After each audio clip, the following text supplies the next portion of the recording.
Did you know that a Polish officer deliberately got himself arrested by Nazis to infiltrate Auschwitz? In 1940, Witold Pilecki was living a quiet life as a cavalry officer when he made an impossible decision. He walked straight into a Nazi roundup in Warsaw, allowing himself to be captured and sent to the most feared concentration camp in history. For 3 years, he lived among the prisoners, witnessing horrors beyond imagination. He secretly organized resistance networks, smuggling detailed reports about mass executions and gas chambers to the outside world. Every day, he watched thousands of innocent people disappear into the crematoriums. The smell of burning bodies never left the air. In 1943, after documenting the systematic murder of over 1 million people, he finally escaped. His reports reached Allied command, but they dismissed them as exaggerated propaganda. Nobody believed the truth could be that horrific. He survived 3 years in hell, only to be executed by Communist Poland in 1948. The man who risked everything to expose the Holocaust was killed by his own country. Did you know that one Nazi torturer lived freely for 40 years after personally torturing over 4,000 people? Klaus Barbie was known as the Butcher of Lyon during World War II. In 1943, he ran the Gestapo headquarters in Lyon, France, where screams echoed through the basement daily. He looked like any ordinary SS officer, clean uniform, polite smile. But behind closed doors, he used electric shocks, water torture, and worse on French resistance fighters. His most famous victim was Jean Moulin, the resistance leader who died under his brutal interrogation. When the war ended, Barbie should have faced justice. Instead, American intelligence secretly helped him escape to Bolivia in 1951. For decades, families of his victims knew their loved one's torturer was living freely as a businessman. The CIA even recruited him for anti-communist operations, fully aware of his war crimes. He lived openly under his real name, Untouchable. Only in 1987 was he finally extradited to France and sentenced to life in prison. 40 years of freedom for the man who destroyed thousands of lives. Did you know one Soviet sniper killed over 200 Germans using pure psychological warfare? Vasily Zaitsev grew up hunting wolves in the Ural Mountains, learning patience that would later terrorize an entire army. In September 1942, he arrived at the Stalingrad hellscape with basic training and a standard rifle. But within weeks, he became the most feared man on the battlefield. Zaitsev didn't just shoot enemies, he studied them like prey, learning their routines, their habits, their weaknesses. He used decoy helmets to draw fire, revealing enemy positions before striking back with deadly precision. Sometimes he waited 3 days for a single perfect shot.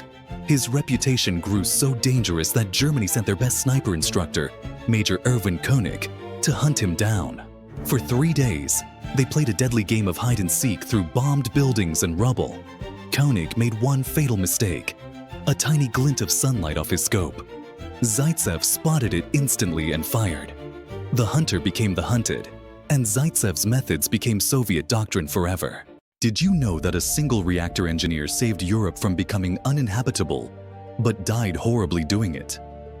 On April 26, 1986, Yelena Kornienko was working the night shift at Chernobyl Unit 4. She was running routine safety checks when the reactor test began. At 1:23 in the morning, everything went wrong. A massive explosion rocked the building, followed by an eerie blue flash of radiation. Yelena felt the invisible death rays tearing through her body instantly. But instead of running, she stayed at her post, manually operating the cooling systems. Within hours, her skin began burning from the inside out. Her hair fell out in clumps, and violent nausea overwhelmed her. She knew she was dying, but kept working to prevent a complete meltdown. For days, she operated critical systems while radiation poisoned every cell in her body. Her sacrifice contained the disaster, but the radiation slowly destroyed her organs. She died 3 weeks later, having absorbed enough radiation to kill 10 people. Her actions prevented half of Europe from becoming a radioactive wasteland. Did you know that 5 men vanished into the mountains and survived for weeks before dying in the most mysterious way possible? On February 24, 1978, 5 developmentally disabled friends from Yuba County drove to watch a basketball game in Chico, California. Gary Mathias, Jack Madruga, Bill Sterling, Jack Hewitt, and Ted Wire lived simple, routine lives and rarely traveled far from home. They never made it to the game. Their car was found 70 miles off route, abandoned on a remote mountain road in freezing weather. The engine worked perfectly, but the keys were missing and windows were rolled down in sub-zero temperatures. Months later, searchers found their bodies scattered across the wilderness. Some had reached a remote Forest Service trailer stocked with food and supplies. Instead of staying put or heading back to safety, they had wandered deeper into the mountains. Forensic evidence showed they survived for weeks in brutal conditions before dying from exposure and starvation. The most disturbing question remains unanswered. What made them leave their car and walk toward certain death? Did you know that a Polish officer deliberately got himself arrested by Nazis to infiltrate Auschwitz? In 1940, Witold Pilecki was living a quiet life as a cavalry officer when he made an impossible decision. He walked straight into a Nazi roundup in Warsaw, allowing himself to be captured and sent to the most feared concentration camp in history. For 3 years, he lived among the prisoners, witnessing horrors beyond imagination. He secretly organized resistance networks, smuggling detailed reports about mass executions and gas chambers to the outside world. Every day, he watched thousands of innocent people disappear into the crematoriums.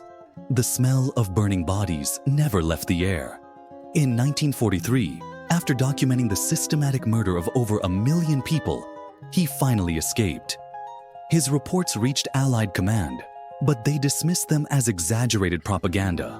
Nobody believed the truth could be that horrific. He survived 3 years in hell, only to be executed by Communist Poland in 1948. The man who risked everything to expose the Holocaust was killed by his own country. Did you know a cosmonaut flew to space knowing he would die, just to save his best friend? On April 23, 1967, Vladimir Komarov suited up for Soyuz 1. The spacecraft had 203 technical problems. Engineers begged officials to cancel the mission, but the Kremlin demanded the launch proceed for political reasons.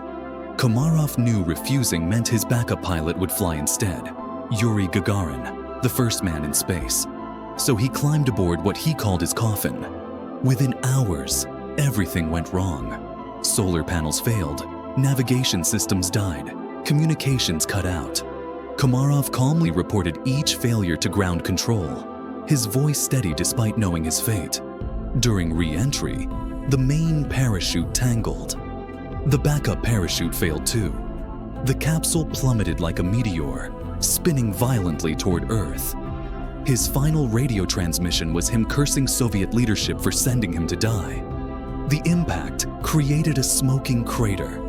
His remains were so burned that only dental records could identify him. The Soviets covered up the disaster, but his sacrifice forced crucial design changes that saved future crews.